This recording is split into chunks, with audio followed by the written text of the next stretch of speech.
నిన్నటి నుంచి చాలా మీడియా గ్రూపుల్లో కావచ్చు, లేకపోతే ఇలా కొంతమంది దాంట్లలో బాగా సంచలనమైనటువంటి ఒక చర్చ నడుస్తూ ఉంది. అది ఏంటంటే ఇదే చర్చ. దేశంలోనే అతిపెద్ద స్కామ్, సింగరేణిని ప్రైవేట్ పరం చేసే భారీ కుట్ర, ఆదానితో CM Revanth Reddy deal. So 10% commission, 3% local ఎమ్మెల్యేలకు ఇచ్చేందుకు ఒప్పందం జరిగిందని ప్రచారం. జూన్ 17న దావోస్లో బీజం పడిందని టాకు. ఆందోళనలో సింగరేణి కార్మికులు. అబ్బో, పెద్ద కథనే ఉంది. సింగరేణిపై రేవంత్ రెడ్డి సర్కార్ కుట్రలకు పాల్పడుతుందా అంటే అవుననే సమాధానం వస్తుంది. కార్మికులను నమ్మించి గొంతు గోసేలా పథక రచన చేస్తున్నట్టుగా తెలుస్తోంది. వేలాది మంది కార్మికుల శ్రమ జీవన సౌందర్యానికి ప్రతీకగా, తెలంగాణ ప్రగతికి తోడుగా నిలిచిన సింగరేణిని ప్రైవేటు పరం చేయడానికి రేవంత్ రెడ్డి అడ్డుకో తీవ్రంగా ప్రయత్నిస్తుందన్న ప్రచారం బలంగా జరుగుతోంది. దీంతో యావత్తు సింగరేణి కుటుంబం ఆందోళనకు గురవుతోంది.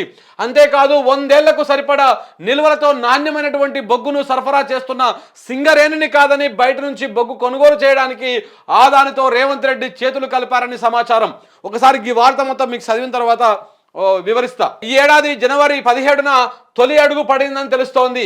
నాటి దావోస్ పర్యటనలో గౌతమ్ అదానితో సీఎం రేవంత్ రెడ్డి డీలు కుదుర్చుకున్నారని, ఈ మేరకు మిర్యాలగూడ పవర్ ప్లాంట్కు విదేశీ బొగ్గును కొనుగోలు చేసుకునేలా ద్వారా ప్రణాళికలు సిద్ధం చేశారని సమాచారం.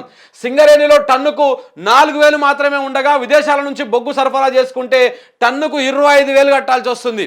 సింగరేణి బొగ్గు కొనుక్కుంటే మనకు 4,000 టన్ను వస్తుంది. అదే విదేశాల్లో ఉన్నటువంటి ఆదాని బొగ్గు అనుకుంటే టన్నుకు 25,000 పెట్టి కొనాలి. ఈ బొగ్గును కాదని ఆ బొగ్గును కొనుగోలు చేయడానికి ఒప్పందం చేసుకున్నట్టుగా సమాచారం అని చెప్పేసి ఒక వార్త తెలుస్తూ ఉంది.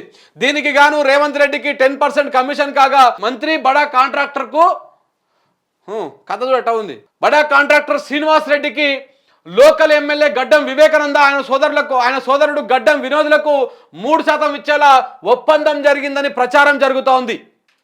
ఎవరెవరికయ్యా ఇందులో? ముఖ్యమంత్రి గారికి కమిషను, ఇంకో బడా కాంట్రాక్టర్ కమిషను, ఇంకో మంత్రి గారికి కమిషను, స్థానికంగా ఉన్నటువంటి లోకల్ ఎమ్మెల్యేకి ఆయన ఎవరు వివేకానందకి కమిషన్ వస్తుందని ప్రచారం జరుగుతూ ఉందంట. గడ్డం వినోద్కు, గడ్డం వివేక్కి. ఇంకా ఇప్పుడు వీళ్ళతో పాటు ఇప్పుడు ఆడ పెద్దపల్లిలో పోటీ చేస్తున్నటువంటి కొడుకు కూడా గెలిచానుకో, ఇక అందరు కలిసి ఫ్యామిలీ ప్యాక్ కింద కమిషన్లు వచ్చేటువంటి అవకాశం ఉందని చెప్పేసి తెలుస్తూ ఉంది, ప్రచారం జరుగుతూ ఉంది. అయితే గత బీఆర్ఎస్ హయాంలోనే కేంద్రం ఈ విధమైనటువంటి ప్రతిపాదనలు తీసుకురాగా నాటి సీఎం కేసీఆర్ తీవ్రంగా ప్రతిఘటించారు. దీంతో అప్పటికీ ఆ ప్రయత్నాలు విరామం ప్రకటించగా, తాజాగా ప్రభుత్వం మారగానే రేవంత్ రెడ్డితో మంతనాలు జరిపారు.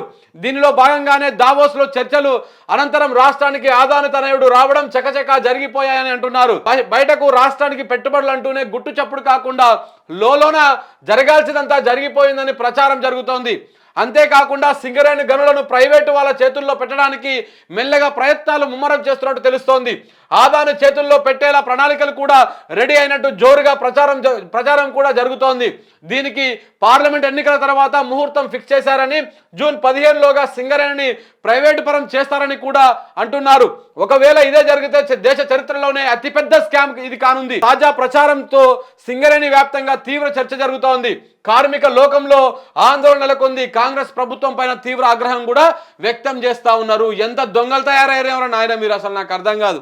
ఈ రాష్ట్రాన్ని మీరు పరిపాలిస్తేందుకు వచ్చిర్రా? ఈ రాష్ట్రాన్ని దోషి ఆదానీలకు, అంబానీలకు కట్టబెడతందుకు వచ్చిర్రా? సింగరేణిని ప్రైవేట్ పరం చేస్తారా? సింగరేణి మీద ఆధారపడి ఎన్ని లక్షల కుటుంబాలు ఉన్నాయి. ఈ తెలంగాణ నల్ల బంగారం అంటాం కదా సింగరేణిని. అలాంటి సింగరేణిని ప్రైవేట్ పరం చేయడం కోసం ఆదానీలకు, అంబానీలకు సాగిలపడుతుందా ఈ రాష్ట్ర ప్రభుత్వం? ఇంత దుర్మార్గమైనటువంటి కార్యక్రమానికి చేపడుతుందా?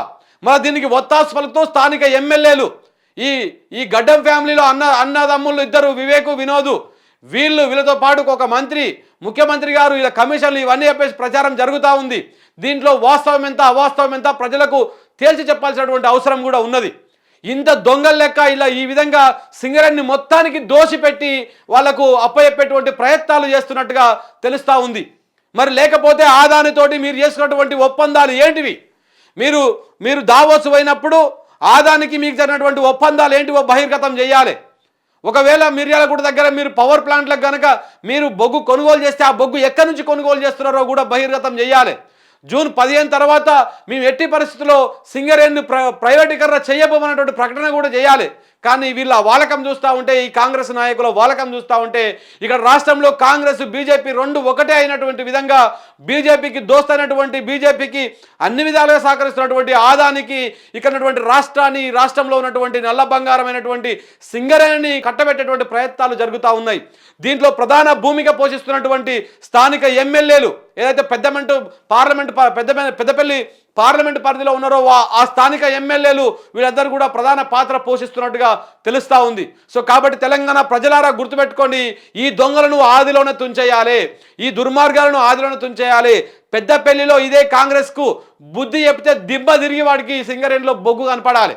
మామూలుగా ఉండకూడదు. రేపు మీ ఒక్కొక్క ఓటు మీ సింగరేణిని కాపాడుకునే విధంగా ఉండాలి.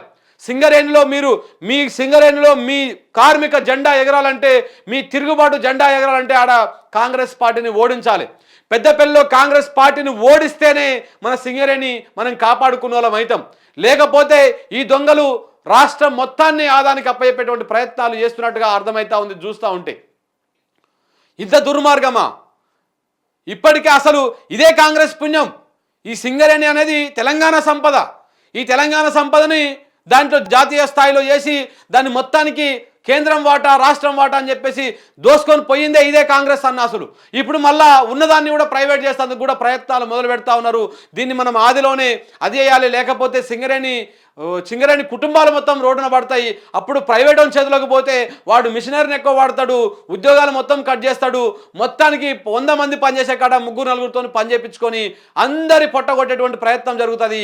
ఈ కాంగ్రెస్ని, బీజేపీని బొంద పెడితేనే సింగరేణి పరిధిలో ఎక్కడైతే కోల్ బెల్ట్ ఉందో అక్కడ బొంద పెడితేనే మన ప్రజలు కానీ అక్కడ సింగరేణి మీద ఆధారపడేటువంటి కుటుంబాలు కానీ బతుకుతాయనేది మీకు క్లియర్గా చెప్పదలుచుకున్నాం. సో కాబట్టి ఈ రకమైనటువంటి దుర్మార్గమైనటువంటి కార్యక్రమాలు జరుగుతూ ఉన్నాయి. ఇవన్నీ ఏంటివి? జాతీయ స్థాయిలో జాతీయ మీడియా ఈ వార్తను బయటపెట్టినట్టుగా తెలుస్తూ ఉంది. కొంతమంది ఇన్వెస్టిగేషన్ జర్నలిస్టు దీన్ని బయటపెట్టి ఈ విధంగా వాస్తవాలను బయటపెట్టినట్టుగా అర్థమవుతా ఉంది. సింగరేణి కార్మికులు, సింగరేణి కార్మిక కుటుంబాలు ఒకసారి ఆలోచన చేసుకోవాల్సినటువంటి అవసరం కూడా ఎంతైనా ఉంది.